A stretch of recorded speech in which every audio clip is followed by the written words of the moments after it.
Hello again, everybody. Welcome to Michael's Record Collection, where we talk about great music with the people who make it and the people who love it. I have very special guests for this episode. The Kings are here, David Diamond and Mr. Hey, Zero. Guys, thanks for your time. well, good to be here, Mike. You got a Michael, yes, indeed. brand new album came out in 2023. Um, the longest story ever told. Of course, we're all familiar with the greatest story ever told, but this one is the longest story ever told. Came out in 23, 20 years from 2003's Because of You. So, was it just time to make a new record? I mean, why 2023 as opposed to any time earlier? Well, we started it 4 years ago or something. So COVID and it just took, yeah, the decision was made years ago to do it, but it took a long time to get it done. Hmm. You Okay. know. We had a bunch of songs that we had been working on pre-COVID times, and then it got to be, well, now what are we going to do here? Like, we can't go play any gigs. We had a bunch of shows canceled, and Hmm. we had songs that we had started working on, years ago that we just sort of shelved because didn't get them finished. We got to polish them up there all through the 2 years, and ended up with a 10-song collection that was decent. Okay. Well, I think you're being modest. It's a pretty good album. Saying it's decent. And I have some questions about the record, obviously, but I want to start out by asking you guys what I ask all of my guests, and you guys can take turns on this. What was your first favorite record? The first record that really spoke to you when you guys were young? A good one. Way back in the Dusty Mental days. I don't know. I remember hearing Meet the Beatles, and that was quite a revelation. And of course, they did, Till There Was You on there, which is not your average rock song for your teeny bopper listening audience. Yeah, exactly. And I remember thinking that the variety on that, and of course now you realize that they basically did it live off the floor because all those songs were in their live act, after banging their heads against the wall in Hamburg and playing a million gigs and everything. They were ready to go. And so the singing and the variety, like I said, on there that's what I remember about it. I used to listen to all the early Beach Boys songs and Jan and Dean, all that beach stuff, and I loved the harmonies. And this is just before the Beatles came out. I remember learning, She's Real Fine, 409, a little kid playing it on a guitar. The Beatles came out again, yes, like Zero said. Sergeant Pepper was just a mind blower of all records of what I remember back in the day that really influenced a lot of people. The songs on that album were just incredible. That's about it. I don't know. There's many great songs. Yeah. Now, are you guys from musical families? How did your journey into music start? We'll start with you, David. No, actually, both our folks were proprietors of shops downtown in Oakville, Ontario. I didn't have much. My folks weren't really musical. My mom took piano lessons when she was young, but it's kind of skipped a generation there because both my parents' sides, my mom's side, her dad was in the Montreal Symphony, and he was the president of the musicians union there. And my dad's family, I didn't realize until recently, because I did one of those DNA tests, and I met a cousin that I never knew I had, and she said that my dad's side of the family we come from Quebec, but they all had bands and played all over the place. So I didn't know about that till just a few years ago. So it skipped a generation. So who knows what's behind there, right? Yeah. And my family, my uncle was a baritone in the church choir, and led the church choir. He had the real low, big boy baritone voice. My dad played keyboards, not very well, but he played. We always had either a piano or an organ in our house. And my brother started playing guitar, and that's when I was a little kid. I used to strum on his guitar case, lay my arm over top of it, before I actually knew how to play. But other than that, yeah, no, there's not many, nothing. We just had to power through, I think, And my folks, in the music in the house, it wasn't that much either. It was there was a stereo or a record player, I should say, in the basement. It had one speaker, and they had, Camelot and Yeah. my Sound of My Fair Lady or whatever down there. I'm pretty sure my parents also had Camelot. Perry Como and stuff like that, right? So you guys were from Oakville, Ontario. Most of you guys when the band started. Tell me about the formation of the Kings, because you guys obviously at some point you picked up an instrument, you learned how to play it, and you got a band together. Yeah. We went to the same public school and high school together, Zero and I. Yeah, and so he was playing, and then I guess we were all just playing around, and my brother was in a band, and I used to follow them around, and there were all the bands in town. I saw them, and I saw him play, and then I was asked into this other band, which had our original drummer in it, which was after he was in the same, another version of that, because you know how that. Small town with many musicians all switching up different bands. Yeah, so that's, but I always thought, I could be a decent musician, but songwriting was going to be the key to any kind of success, especially after, with Bob Dylan and the Beatles, and they changed the whole landscape from the Sinatra years of, or Elvis, where you don't write your own songs, you're just a star singer. And all the folkies, I guess, started it, and then it came into the rock scene with the Beatles, and it became imperative to write your own stuff. Of course, some did, some didn't, but that's what I always wondered. If I didn't know that I could do it, I thought I might be able to do it, but you don't know until you do it. And so, but I knew I couldn't do it on my own. I needed a collaborator, and so I was living in Vancouver, British Columbia, and that's where I met Sonny Keys, our keyboard player. And he and I started working on some songs, and we got a few songs that were actually finished, and we demoed them. And then we didn't have a band, and I realized, Sonny's a great singer, but he's not a real lead vocalist. And so I thought, well, I know these guys back in where we come from.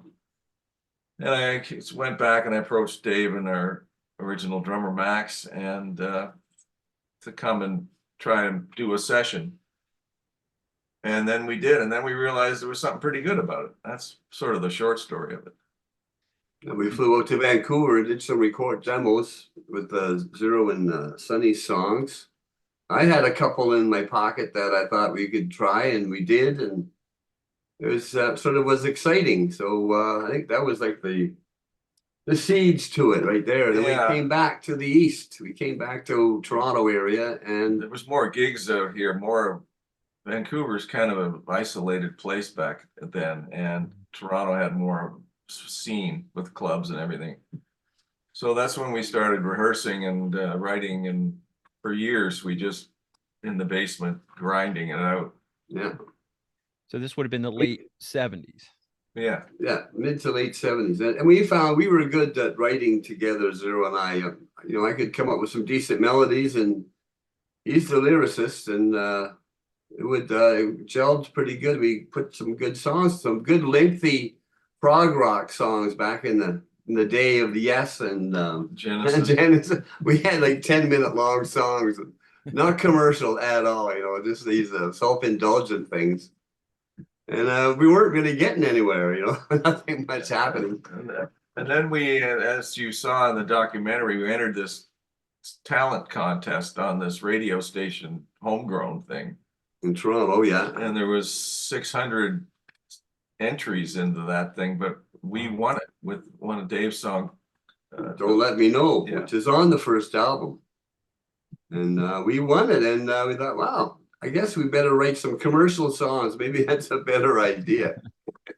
Yeah, it's funny that you were in the progressive rock, because you guys are known for your power pop sort of good time party rock and roll, and I always thought of you guys over the years as sort of the Canadian Cheap Trick. I don't know if you like that comparison. No, we've heard that a lot, and we don't mind that one bit. I don't think it's good. No, good comparison. They got a great singer, so do we. Great band, yeah. But anyway, yeah, no. So when we started, like when the Cars and Elvis Costello and all that, and it came out there in the late '70s, we started learning that a commercial song would sell better than some big long thing, and that's how we started putting the Kings Are Here album together. So the Kings we were doing that kind of stuff in the bars as we started out, and as a result of that contest, we met a couple of a guy that sort of co-managing us with our other manager, and sort of, you get more gigs if you play more current type material, and so that's when we started doing the Cheap Trick and Surrender and the Cars, and Elvis Costello and all this kind of stuff. And we started, got our hair cut and started looking more the part of the new wave thing. We were never a punk band or really a new wave. We're always just a rock band, but the record companies always like to have a label on the can of beans that they put on the shelf, so gotta know where to file you in the record store. That's it. That's exactly right. Yeah. But you guys started working on your first album, and the story goes, as far as I understand it, is Bob Ezrin came back to his old haunt. He had completed Pink Floyd's The Wall, and you guys end up on your very first album getting a Bob Ezrin contribution. That must have been amazing. Well, it was he had recorded Alice Cooper, and he worked with the Guess Who at this particular studio in Toronto, Nimbus 9, and that's why he came back from recording The Wall. He'd been in England for, I don't know, a year or more. He lived in Toronto, and he came in to visit his friends, and there's us there working in the middle of the night on, like, paying our dues. We're trying to record an album in the midnight hour when there's cheaper fees, and well, that same, the manager, the guy that we had, took him in a room and played him some of our stuff. Then Bob took it home, and his kids liked it. That was a big part of it. The kids liked it. And we didn't realize till recently again that he was scouting other bands, because a friend of ours, his band apparently had an audition with Bob. So Bob was looking for something in Toronto, and we got it. So that was quite a thrill. And the original idea was for him to mix what we'd recorded, and so he did some mixes for us. And you can hear the original version of Switchin' to Glide on the internet. You can find it, and that's his initial demo mix that we did. And then in the process of doing that, he said, you guys are good, but you don't know what you're doing. So I know what I'm doing. So I can probably, he went and got us a deal with US major label and Elektra Records in Los Angeles. He said, okay, we got to scrap everything you've done and start over again. And we're going, oh no. But it did turn out far better in the end. Yes. He had his tricks and his sounds, and it was a real Cinderella story. Yeah. The story goes that he told you guys to go play live for about a month and then come back and re-record. Is that right? We rehearsed for a month with him in a rehearsal studio. Yeah, just drilling it over and over, drilling parts. The bass and drums, me and our drummer, we just went over parts until we were you could play it in your sleep. Mm-hmm. So tight. these guys would go for lunch and stuff, and we'd be there back there just playing the same part. When we come back, have you learned it? Oh yeah, made sense though because it came out great. The bass and drums are key to a good sounding record. Yeah, yeah. So Switching to Glide, This Beat Goes On, Switching to Glide, obviously the big hit from The Kings Are Here. Where did that come along in the overall songs from the album? Was it something that was early on that you stumbled upon? Did it come on later after you'd had some of the other songs written? Where did it kind of slot in chronologically? It was the summer just before we started record. It was almost a new song. I don't think we had ever played it live until after we recorded it, live at a show. Mm-hmm. Trying to remember, but it was the summertime, and it must have been the summer just before we started doing the album. Somewhere in 79 or something. But we were, we had other songs. It was just one of those things where you're working on a bunch of songs just because we had, we had Don't Let Me Know and Love Store and Partyitis. We already had Partyitis. It's Okay. And My Habit was around. Yeah. And, it's kind of a blur because you're just sort of trying to get enough songs to do something. And I guess, one day we said, well, we have 10 songs, so let's try to record an album. Yeah. And the original versions, Bob made them a lot better. Let's just say that. Yeah. Well, we were playing shows locally in the greater Toronto area, and that's when came up with the da da da da. There was no song to that at first. It was just that I was tuning my guitar and sort of working on a chord progression, and he had an idea for the lyrics, and so we had This Beat Goes On, that part of it already sort of written. Mm-hmm. The chord changes Bob suggested a few chord changes, which made it a lot better. There's a poster in the basement that I should probably show it to you, but we used to, write on hotels, if we're staying in some dumpy hotel playing a motel and in some dumpy town playing a 6-night bar gig, we'd use the stationery from the hotel to write the songs on. And there's even one, I don't get it. One's got the original lyrics for Switchin to Glide. This Beat Goes On, that has all these weird, the lyrics are just, the lyrics are pretty wacky. And Bob was saying, well, you should, this doesn't really make, this isn't a commercial. You got to do something here. And so Zero, put on his thinking cap and worked out. We came up with a name game type of idea, Bo of Hannah, Bo Hannah, that's like, oh yeah, let's do something like that. And so there is no real Judy or Trudy, or Anna, or there's no. Although everybody that hears the song says that song's about me. there's chicks that have been living their whole lives as Judy. That's my song, and but they just seem to rhyme, right? Yeah. So you're just throwing names out there, and there's no real Donna or Trudy or Judy. Well, so here's this is a wrestling poster that was on a telephone pole. Wow. Outside the motel room, Belleville, Ontario. Yeah. And we didn't have anything to write. You just grab it off the telephone pole and start writing on it. Yeah. We didn't have any money, no paper. It's great. So there's a bunch of songs, original versions written on the back of this thing, so. That's amazing. Yeah, Very cool. Stuff like that. So we had the This Beat Goes On part of the song. And then this is Anti-Hero Man, Love Store. And there's a few of them on here. Anyway, it's kind of a fun artifact. Oh yeah. That's band folklore right there. Oh yeah. Things on the wall.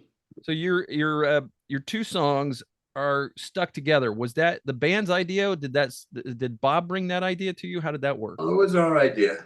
Yeah, because This Beat this beat goes on and on and on and on. No, we didn't know how to end it. And I had the idea that da da da da da da da da da, it's lick.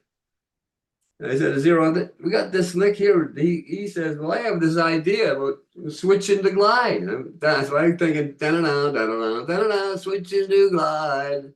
And it just fits right at the end of on and on and on and on. This beat goes da da da da da da. It just fit like it was a gift from somewhere. And that song, "Switching to Glide," as you go into that track, if you're listening to this beat goes on, and you're like, "Oh, what are they doing here?" That first line lyrically drags you into the song immediately. Nothing matters but the weekend from a Tuesday point of view. One of my favorite lyrics of all time. Right there, this guy did it. Tell me what inspired that for you? I don't know. It was just one of those things that he gave me the melody, because we just exchange la la tapes and stuff, like where he'll go da da da da da da da da. So, and then you try to fit something into that, and then was lucky enough to come up with. I remember thinking, "Well, this is really good," and it is. But the next line was the hard one to get. Like a kettle in the kitchen, I feel the steam beating. That took me forever. That was really hard because I knew the first line was really good, and the second line had to be really good too. So nothing matters but the weekend from a Tuesday point of view. Oh yeah, that's good. I like that. La la la la la la la. And the great thing about that line is it works at any age. I mean, I was a freshman in high school when that song came out, and of course, school's a drag. You just can't wait to get to Friday night, go to the football game, hang out with your friends, go to a party maybe, and then as you get older, you're working all week and you just want to get home and kick back and relax. So it works from both perspectives. It does, and I mean, people have, like you just said, I mean, people have said the nicest things about that line, and the comments we get on our video, which, we try to answer them all every day. And, again, it means so much to people, that song. And a lot of people bring up, like a lot of car references about hearing it. And my dad had a 76 Nova or whatever it was. And, we used to go around town with this blasting, and you can just see it. It's really a great testament to the power of music and memory, because you know how music triggers so many. You hear that and you go right back in time again. Yeah. Even now, you hear people say that. Well, as soon as that comes on in the car, I turn it up. It's a magnet. Yeah, the music's definitely a time machine. There's no question.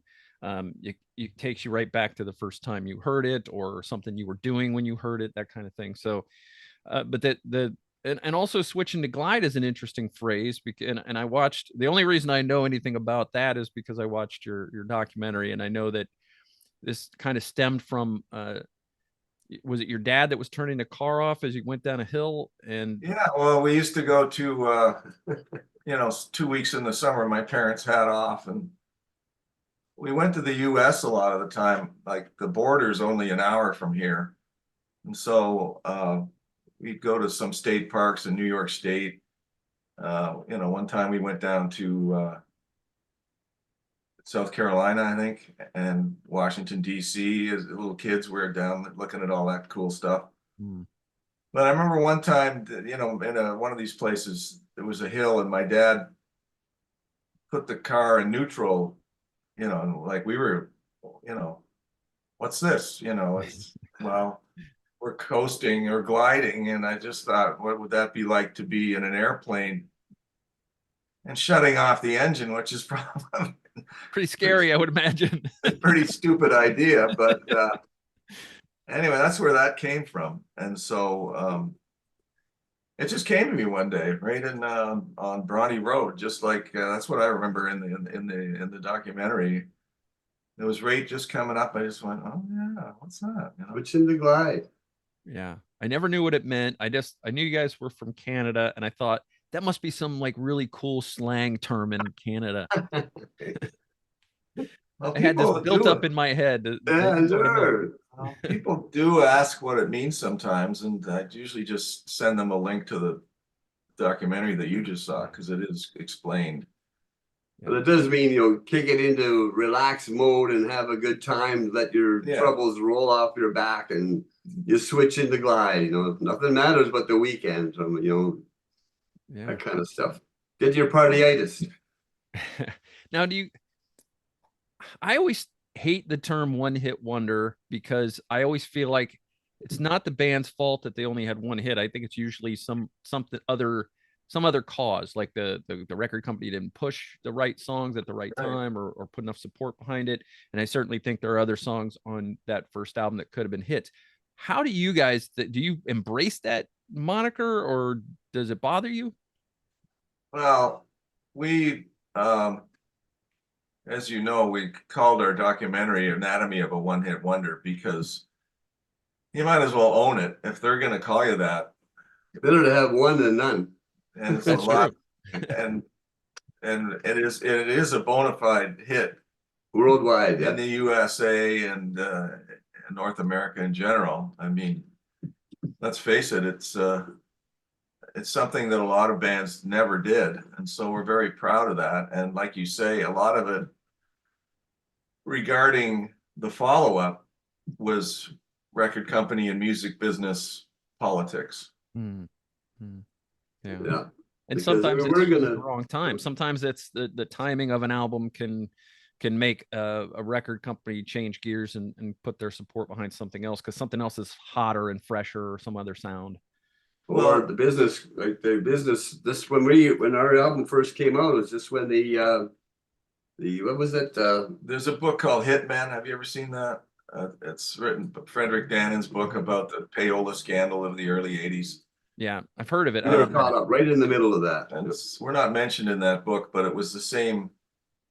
They called it independent promotion, which is what all these record companies did and still do. I mean, although it got called out at that time, and DJs and that, everything stopped happening for a little while, and then we were just right there for our second single to come out. And that's what stopped Switchin' to Glide from going into the top 10, probably, because that kind of thing hit right around that same time. We didn't realize it till we had lunch in 2019. We played in New York. Was it 2020? 2020, January 2020. We had lunch with an executive from Elektra, anyway, he was a friend, and he said that once you got WLS as an ad, which we did, which is the second biggest AM station in the United States in Chicago, and he said once you had that ad, it should have gone to the top 10, but it was stalled because of that. So that's why we didn't get into the top 40. It only went to 43, but we didn't really know that until 3 years ago, and so it was a drag to hear it 4 years ago. Yeah. Was there some relief though, that knowing that there was a reason that it didn't keep climbing? Well, I mean, well, I think a big we didn't really know why at that particular time. Right. What we did know was the second single or the second release that we were going to have that was being promoted big time. The DJs it was like they were playing it out of the box. They weren't even having to go through the A&R director or anything. Our second, it was Don't Let Me Know. It was being shipped to the radio stations, just automatically put it on the air. And then automatically it just stopped. Boom. Just like that. So we didn't have any second single to back up this beat, Switchin' to Glide. Yeah. To continue the momentum, which would have been would have changed our whole career, just like that, just like it's signing on a contract. It could change your whole life, just a little signature, and that little thing, that's it. And it must have felt like you guys were really on your way when you did American Bandstand. Oh yeah, yeah. And With Jeff Beck opening for Jeff Beck, and that it was yeah, we were feeling pretty good for a while. So tell me about the Kings through the years. You've put out your, I believe it's your seventh album. Is have you guys always been professional musicians? Have you supplemented your income with regular jobs and did the the occasional tour or the weekend stuff? Or yeah, how did you guys go forward? we all had day jobs after the initial run. I mean, we were playing full time leading up to all that because we were a working bar band. And but after things started to decline, we all had to do other things. And so, but we always felt that you can't let that kind of thing dictate your love of music or your ability to make it, and the desire to be creative and keeps playing and singing and recording. And we knew we still had something to give because we were doing radio and TV commercials, writing some. I was singing a bunch of them, and we were writing. We did a few campaigns for different products. We have a great Pepsi commercial that we did. Oh yeah, we got a great. And we've even thought about Resurrector just changing the name, not make it Pepsi, make it something else. Or just approach Pepsi because it's a great jingle. It was on Canadian radio, and yeah, it's really good. It's a real rocking Kings Pepsi commercial. Yeah, 30 seconds, I guess. Yeah, 30 seconds. But it's because sometimes we're playing one of our songs we play, and it's got the similar beat, and we start singing that, and it's like, yeah. Well, right, and that's a good one. But then, yeah, no, we all had to make a living, and as the time goes on, and you get families, and but we always stayed. We've always, we've never played with any other band like old time. He jams quite a bit with some local guys around, but we've always just been Diamond and Zero. Dizzy does it, So Keep tell it me a little going. bit about the lineup on the recent record. You formerly had Max Styles on drums and Sonny Keys on keyboards. Another appropriate name there. Tell me who played on this record besides you two on The Longest Story Ever Told. Well, Max left the band in '82, Mm-hmm. and he was A long time ago. long time ago. And so there was a bunch of sort of disputes in that we had on a band level and all that. The new album. Have you seen this? Yeah, it's great, great. eh? And who did the artwork for this?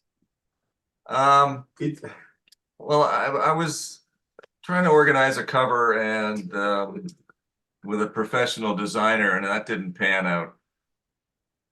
And I thought that dog is going to the cat door. Eh? The dog so is we great. had We were at a summer gig party, a farm party, and then Zero took this picture of the dog. and I thought that it was I knew I had that picture lying around, and I thought, why not I always liked it. And another photo from my family history is the cover of our Unstoppable album, which is a picture that my mom took of my dad at a New Year's Eve party in like 1960 or some bloody thing. And it's a great album cover as well. One of those over there? Somewhere I'll find it. But yeah, so he was asking who's playing on the album. It's everybody but Max Styles, pretty much. Yeah. Yeah. We've had our drummer Todd since 2007 now. Uh-huh. So he's the new guy. And Peter Nunn, one of our keyboard players, and Sonny is back in the fold. He's been playing shows with us now again. He wants to do it. His kids are grown up now, so he's into playing shows. So we're happy to have him. Oh, there's This is so wrapped up. You see the guy playing drums? yeah. I'm trying to get the light out of it. It's a little shiny with the cellophane on it. Yeah, it's still wrapped. But that's Zero's dad. They're at a party. Wow. And there's a lady playing a wash tub bass, that kind of. It's it's different that you're not going to see. It's not a cookie cutter album cover, you know, it's Mhm. unique. It says, you know, what are you going to put on an album? You can do anything. It's got to be something. Like these guys. Sonny's the guy that really, if you watch these old clips of you guys, Sonny's the one that stands out for his jumping around. It's an amazing amount of energy. I get tired just watching him. But yeah, it's good that he's still or that he's back in the mix and you know, doing live shows. He still kicks his, he's still, when we rehearse, he lives in Victoria, British Columbia right now. So when we rehearse here at our rehearsal studio, we videotape it and then we send him a copy so he can practice. So I guess he plays it, and so he's practicing jumping around. He doesn't, you know, kick as quite as high as he used to, obviously. Like none of us really jump around very much anymore. But he says that when he practices at home, he does all that at home. You know, in his bedroom or wherever, his spare room where he does it, which I'm sure his wife must love. They're falling off the shelves, you know. But yeah, no, he's quite Sonny's great, and we're really happy that he's back playing with us, and that especially because these days you go to see a band and you're lucky if there's one original member. Whereas we have three, and they're all the main frontline guys. You know, we have a better drummer now. That's the only difference. Yeah. And I mean, Todd's a great singer as well, so it adds a whole other, you know, sound to what we're doing. And so you get three, yeah, you know, because you know Randy Bachman and Burton are suing that Guess Who band that are out there now. You know, that are, I mean, there's a whole dispute about, of course, Miles Goodwin just died, April Wine, they're still out playing, but we saw them last summer, and I mean, they sound great. They're really, he picked the guys that are in the new April Wine band, and whether or not he knew that his days were numbered when he did that, that's who knows, but he's and you know, I'm sure they pay a percentage to his estate or his, you know, his family, which only makes sense, you know, and that way you keep the music alive. And another band from Canada, Teenage Head, our friends from Hamilton, just the next city over here, you know, their two main, their guitar player Gord just died 3 years ago, and Frank, their singer, died in 07 or something. So it's not the same band anymore. It's not the same, but they're out playing with the you know, under the auspices of the original bass player, who's the only original guy, but he wants to do it. So keep the music alive. What's wrong with that, you know? Yeah, I believe that's the case with Quiet Riot. Right now they got Rudy Sarzo, but none of the other classic members, original members. And Foreigner, some nights there's no original members of Foreigner playing on the stage. Yeah, it's amazing. Eh? Well, we saw the PBS special on Foreigner where Lou Gramm came out and sang some songs because they have a singer. Like, you know, some younger, he's not young, but he's, you know, he's younger. And he does a lot of rock star moves and all this kind of stuff. And then Lou Gramm came out and just sang, was standing there, and it was like, yeah, he's the man for sure. For sure. Speaking of singing, David, I'm curious. You have your own sound. You have times when you've got a very smooth delivery, and then other times when you gruff it up a little bit. Who are some of the vocalists that kind of inspired or informed your singing style? That's a good question. I remember like again, Beatles stuff. All the, you know, all three singers, the main singers, George, Paul, and John. I used to sing all kinds of Beatles stuff. But then there was some Van Morrison stuff I like, and you know, I don't know. I don't know. I've been singing all my life. I've been in choirs. And I was in the Sunday school choir, and I don't know if I've actually really studied any one particular singer. I just do what I feel. That's all. I think it's hard to say, really. Don't know. And like I said earlier, the Beach Boy harmonies, love that kind of stuff. You know, singing clean. And then I like the I get the growl out, you know, like the early Alice Cooper stuff, and you know, it's I think it was you know, some Johnny Winter in there too. oh, Johnny, yeah, I sang a lot of Because, you Johnny know, Rock Winter. and Roll Hoochie Coo with Rick Derringer and, you know, the Johnny Winter thing. Because, well, Johnny really growled it up, Oh, you know. Yeah. Yeah, that's true too. I sang a lot of that stuff in the day back before King's Day. You know, dun, dun, with that stone. Dun, dun, dun, dun, dun, dun, dun, dun, dun, I was born in a cross. You know, Jumpin' Jack Flash. Jumpin' Jack Flash, you know, did a great version of that, you know. But I don't know. I couldn't nail down any one particular thing that I really followed closely to learn from. You know, I even like some great gal singers. You know, Barbara Streisand and stuff. I like her breath work that she uses, and I try to sing from you know, I try to sing professionally, the professional way of singing, and you know, so I can change it up that way. I don't have to just be one voice. Yeah. Yeah. So you know when you want to go for a little bit more power, a little bit more edge to your voice, and then there's times when you kind of pull it back and you go melodic. Yeah, it's good. And he quit smoking. Yeah, I quit smoking it almost 9 years ago now. Wow, congratulations. Thank you. That made a big difference in the longevity of it all. Because his vocals on the new album are, you know, I mean, everybody's voice ages differently, but there's not a sea change from The Kings Are Here to The Longest Story Ever Told. You can tell there's a difference of more maturity to it, but it's not, you know, it doesn't sound like a completely different singer. No, no, actually, there's a couple older songs that we had some vocals on already that I added a few new parts to that we didn't have to change the key or anything, just open up the mic and I'll plug in a few new lines here and there, and it's like, whoa, it sounds just the same. It's pretty amazing. We all were going, wow, not bad. So 10 not new bad for an old fart.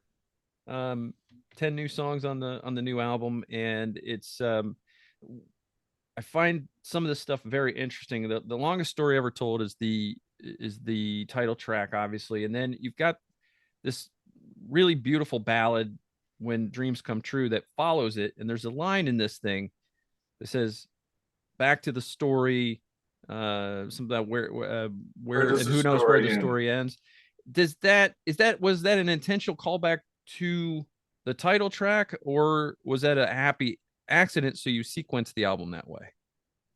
I think that's the Dreams Come True we had that written before Dave brought Longest Story to the table. Okay. Yeah, so I guess it wasn't if it sounds that way, it wasn't really intentional, but I see what you're saying. Yeah. But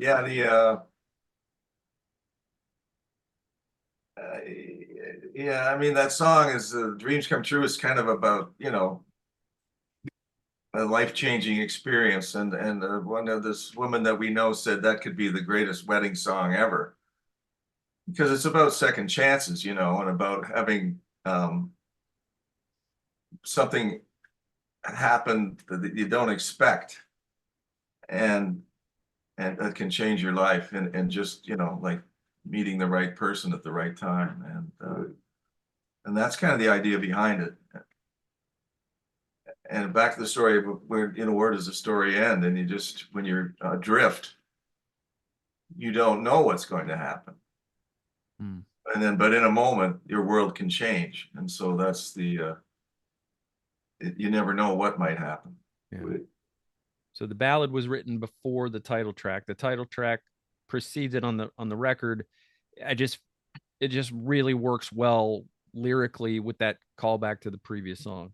Oh, that's great. That's a new take on that. You don't think you've discovered that's new? Start using that in other interviews. Yeah, we'll steal your idea. We'll just start saying we did that on purpose. You're just making us look smarter. Yeah, thanks, Michael. Speaking of callbacks, in the title track, you get to lyrically call back to your hit. You get to say on and on and on. Oh yeah, just like you did in This Beat Goes On. Was that intentional, or was that just another happy? Yeah, no, I think it was on and on. That's the Longest Story. It's part of it. It's just that, you know, and it is the story of the band. You know, we started off all fresh, and young whippersnappers, you know, and then we get some success, and then we cruise along for a while, and then we don't have anything. We're, you know, waiting for some satisfaction for a change, and then we write a new song, and then that powers through. It makes the story live and new, and it goes on and on. The story's still going on. So it is. This beat goes on. Yes. Yeah. And it's what I like about it too is it's the longest song on the album. It's starting to go back to that prog rock stuff, right? Yeah, the longest story ever told is 5 minutes 46 seconds. It's the longest song in the album, and then the only one that's even close is "Circle of Friends" and "Man That I Am," which is two songs kind of stuck together the way that you did with "Switchin' to Glide" and "This Beat Goes On." And that's the one we worked with Bob Ezrin on. Yeah, Bob mixed that one, and we had 7 different mixers on this album because we're quite capable of producing ourselves with our good engineer Chris Snow, but getting that mix done, that's what makes it sound like a real record, and that's what we needed to do. And the first one that we did was "Circle of Friends" and "Man That I Am." So we approached Bob Ezrin again after all these years, and we'd run into him here and there, but there'd been some bad blood as well. And so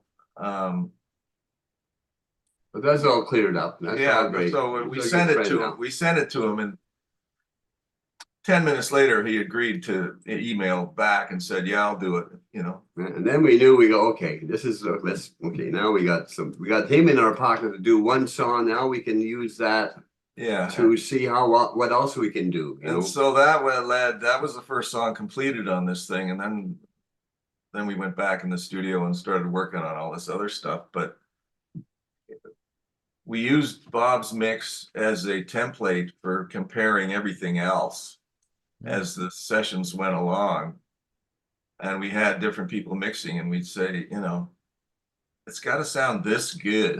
It's got to be at least like Bob's sound. At least that good. And then because you have different people, the song you just mentioned, Dreams. When Dreams Come True, that was mixed by Terry Brown, who was Rush's producer for many years. Very famous Rush producer, yeah. He did that. And we never even met him because of COVID. It was all done on the internet. Really? Yeah. And he obviously didn't want anybody in the studio, and so we never even met him. That's amazing. And there's Garth Richardson mixed Nowhere to Go But Gone. Nowhere to Go, the second track, and he's Jack Richardson's son, who he did Rage Against the Machine and some other big bands, but his dad was Jack Richardson, who was Bob Ezrin's mentor who produced the Guess Who back in the Nimbus 9 days. So that's his son who mixed that. And so, and then the guy Harry Hess, who's a singer in a band called Harem Scarum, he mastered this album. He mixed a couple tracks and he mastered it as well. And you'd think that with all these different producers, it would be a whole different sound from each one of them, but Harry was able to, it sounds like a continuous flow on the album. Like there's no jarring sonic differences. No. Yeah, you wouldn't know. There's different styles of mixing. There's different styles, but they all fit in the same parameter of the sound of the album. You know, it's just great. Yeah, you wouldn't guess these are different mixers and producers. But how did Terry's involvement happen? You were just looking for some more people to well, I think it was through Gary Craig, my buddy, the drummer, and he had done some stuff with him. Gary's a great drummer he played with Anne Murray for 25 years. He's been in every big time sort of Canadian, Tom Cochrane and Jan Arden and Bruce Coburn, and he's played drums with a lot of people, and he's played in some American things as well. He played in the house band for this TV show Nashville when they did their tours with their cast and crew from the TV show. He was the drummer in that, and so he's been in a lot of sessions, played a lot of great shows, and he's a friend of Terry's, and so he said, you know, Terry's pretty affordable. And that was the key to the whole deal here, was that, I mean, Bob was the far outside the range of what we could afford, but we thought if we could get that, then we could save money. That would open the doors to get some other people involved. And then we tried to get other people for a certain price point. Because remember, this is an independent album here. We're Yeah. not, we're not signed with any big labels, so Yeah, we so put this together on our own dime. Basically. Yeah, and so it took a long time, and that's when we were able to approach Terry and work out a thing with him. And we also approached, through another friend of ours, Greg Godovitz, we approached Eddie Kramer, who was, you know, Jimi Hendrix's producer, because he lives up here. But he was just outside the price range that we could afford. He gave us a deal for 2 songs, but it was still too much money. But we were excited about it. We talked to him on the phone and we sent him the songs, and he agreed, okay, I'd like to do these 2. We just couldn't make it happen. Yeah. And you know what's cool is that we sent these folks these songs.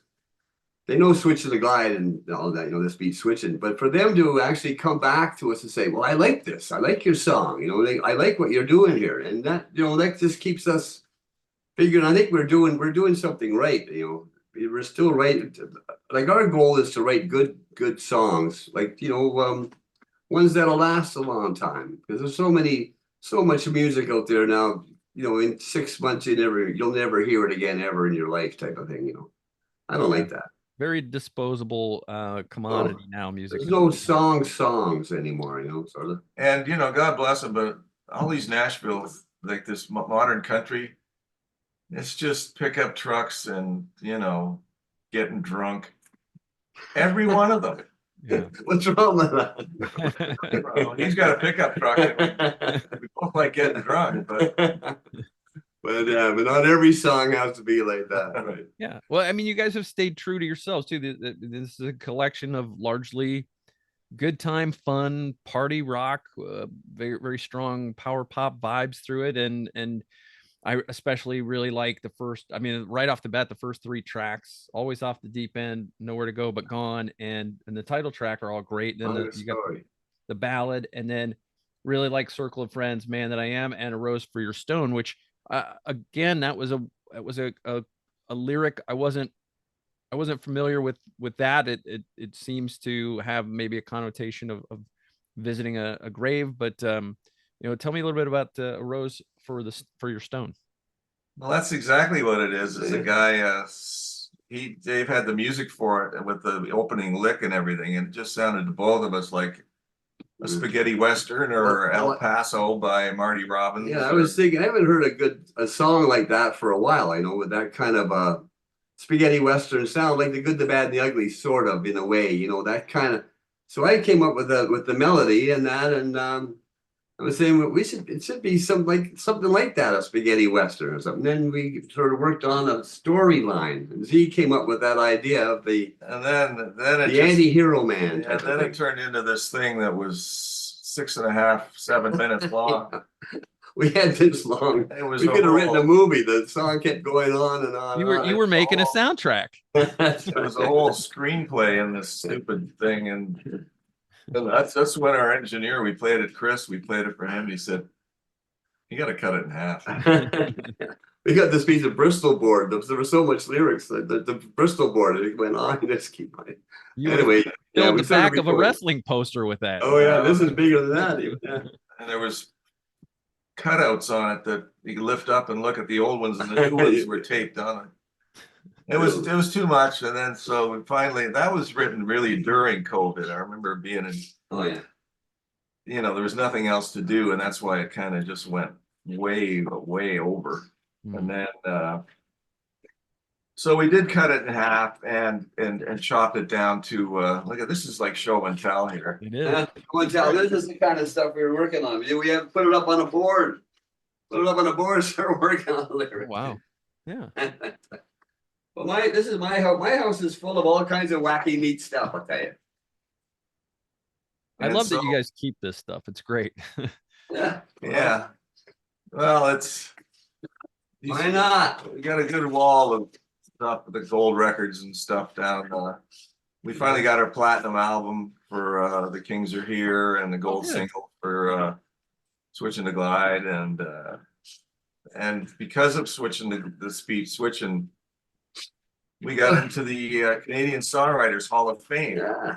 And that's maybe the biggest honor that we've had, to be recognized as songwriters, because like I said earlier, that was the whole goal here, was to see if we could do that. And it's a great honor to be part of that organization. Sure. Yeah. Congratulations on that honor. That's and I think it's a deserving one. That's I mean, most bands don't have any songs like that in their catalog, or something that good. Well, that's what we always say. There's only one of those in the whole world, and we own it. We wrote it. And somebody said there was never anything like it before, and there's never been anything like it since, which is pretty true. It's pretty wacky. Yeah. Yeah, and it's another reason why I don't think of you as a one-hit wonder, because it's technically 2 songs. That's right. See, there you go. I like that. We like you, Michael. So you guys, you wrote it and recorded it mainly during the COVID pandemic. So you guys were in your home studios then? Well, Chris, our engineer, he's got it's Pro Tools and all that. We did the drums in real studios, because it's important to be in a real room with real mics and a real soundboard and SSL and all that kind of stuff. That was just before COVID. We did some stuff just like, because COVID started in 2020, really. So just previous to that was when we were with Bob Ezrin, and we were down in Nashville. We mixed it in Nashville with Bob. So just before the COVID days, we were actually able to get into a couple of real studios and do the drums, get the drums all. And then bam, it just we couldn't do anything anyway for a while. And then near the end of it, we were lucky enough to do like Rose for Your Stone, the drums in Hamilton, right? Yeah, at that other Halo studio. But Chris has a good setup in his basement, just not too far from where I live. That's maybe 20 minutes, 25 minutes for Dave to go there, so 10 minutes for me, and he's got a basement set up. But the thing about Chris Snow, he's just lightning fast with the recording Pro Tools and the techniques involved. And, the modern way of recording is, so much faster than, and if you like something that's in one verse, you can just cut and paste it into every verse. Yeah, not like the old days. If you've done it right once, you only have to play it right once, so you can move it everywhere. Not that we would do that. No. You're not working with tape where you have to play it all the way through perfectly. Back in the day, remember those first 2 albums we did with Bob, he had pieces of 2-inch tape, little wee bits of 2-inch tape. Keep that. That's one beat. I'm going to need that later on. Just place in, and we had loops of tapes go on. It was insane. He was a wizard with a razor blade. Yeah, you put it down. You just did with the cutting on an angle and edit it and stuff. Crazy stuff. You turn just like until you get there. You got to cut there. But now it's just beat. Okay, done. Yeah, cut and paste, copy and paste. And that's how we got to do a lot of the mixing and tracks as well, was over the internet. And that song Rose for Your Stone, the trumpet player lives in Spain. Yeah, actually we thought it would be neat to have a Tex-Mex kind of sound on that. A Rose for Your Stone song. So Sonny came up in Victoria, BC, with a horn part that he played on his keyboard with a horns trumpet sound. And we thought, well, that's got some good stuff in it. But we thought it sounds too perfect. And so I went on this website called Fiverr, Fiverr, which is like a worldwide community of people who do videos or play instruments or promote your song or everything in the creative world. And I just looked up trumpet players, and I found a guy in Spain, and he agreed to do it. And we set him the tracks, and he wrote it all out and played a harmony part for it, and did an amazing job. And it was like $160. Yeah, you send it back, beep, send it back. No, okay, we like this part. Can you just change this a little bit? Send it back to him, beep, beep. Yeah, and then Unbelievable. The modern. then we had a guy, Michael V. Bloom in LA, mix it. So it was, Yeah, we recorded it here in Ontario. The horn part was written in British Columbia. The trumpets were played in Spain and it was mixed in LA. The modern, and that's what the internet's supposed to be. Not all this other bad stuff going on, but this is production. You are 100% correct. That is absolutely true. So, do either of you have a favorite song on this record? Well, I don't know. We've made 5 videos for it now. We just finished up the new one this week. So there's, spent a lot of time looking at them, and I don't know if I have a favorite one. I really the next one will probably, the video I think we might try to do is She Don't Fool Around, the second last song.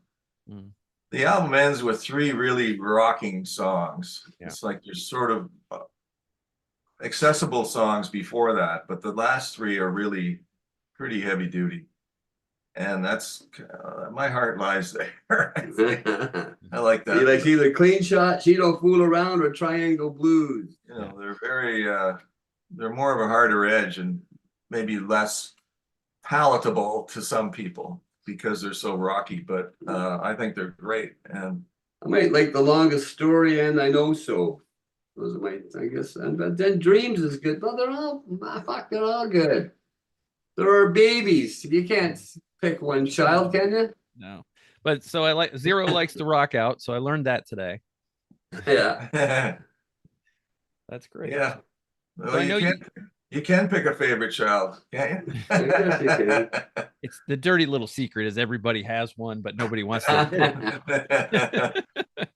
Mom always liked me best. But love it. Love the dog with his head in the cat door. Oh, that's a great, great picture. So look, so we have Nowhere to Go But Gone. There's going to be a new video for it coming out very soon. Next week or 2. I think that's what we're going to call our second single off of this album. The first one was Deep End.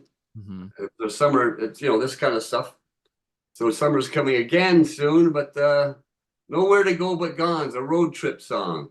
And it's about traveling through the USA and Canada on the road. So good. Nothing like a road trip. Right. So you guys have how many times have you been able to play some of these new songs out live? I know you got a show coming up, I think in April with Glass Tiger. Yeah. And we've been playing We've done a few, and these kind of gigs that we're doing, I think they give you a we like to be a part of a festival thing or an opening act slot. We don't think we're a headline band because we don't have 10 hits. We're a great opening band. So we're a great support band, and we have lots of great songs. And then there's the one that everybody knows, and they go crazy and they pull out their phones, and which is great, right? Yeah. So, so for 45 minutes or an hour, we do pretty good. Yeah. I would think it would be hard to follow you guys, especially back in the day when you guys were all jumping up and down crazy. Well, that was a long time ago.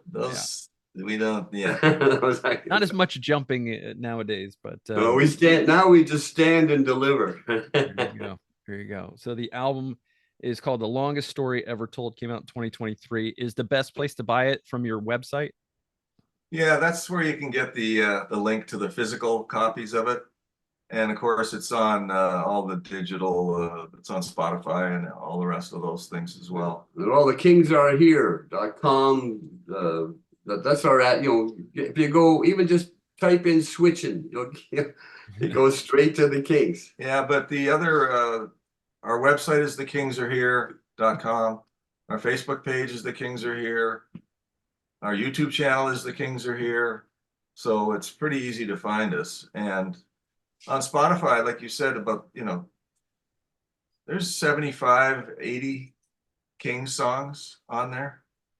So there's a lot. There's over 3 or 4 hours of Kings music if you want to dig deep into the anthology album that we did is on there. There's lots of obscure deep cuts and you know. And then there's the Heat Wave, the Live at Heat Wave album that we did too. And there's a movie of that, which you might have seen, which was filmed just before, it was August of '80, just before we went on the road in the US when the album was just coming out. We played a big festival near Toronto with the Talking Heads and Pretenders and Elvis Costello, the B-52s, and that's a real testament to the band that we were then. With you talk about the jumping around, boy, there's a lot of that on there. Yeah. and there's playing and singing, and there's not a mistake. You know, you think we look at it and go, how the hell did we did that? How did we do that? You know, it's a mystery because it was some kind of gift we had that day. Oh, we were young. There you go. There you go. We had partyitis. You had partyitis. So I can't promise, like, check out the Kings on any of the streaming services. I can't promise that you'll necessarily like anything more than Switching to Glide, This Beat Goes On, because I mean, let's face it, those songs are already ingrained in your brain. But I will tell you, there are plenty of worthwhile songs on the Kings albums over the years. And if you like The Kings Are Here, you're gonna like the longest story ever told. It's Right not a huge change from what the party rock that you know and love. It's these are they're new songs, so it's just more for your listeners to enjoy. Yeah, thanks very much for saying that, Michael. Yes. So thank you, David Diamond and Mr. Zero. Thank you so much for your time. I appreciate you telling me about this record. I hope that it does very well for you, and keep rocking, guys, because you're still bringing it. Okay, well, thanks so much for saying that. If we ever make it, like, do you live in Florida, or is that your full-time place there? Well, maybe if we get down there, we should hook up or something. You know, who knows? Absolutely. If I see something where you guys are going to come down here, I would love to go see you guys live. I've never been able to do that. So, oh, great. Well, we'll do that then. Cool. Right on. Well, thank you, Michael. thank you, guys.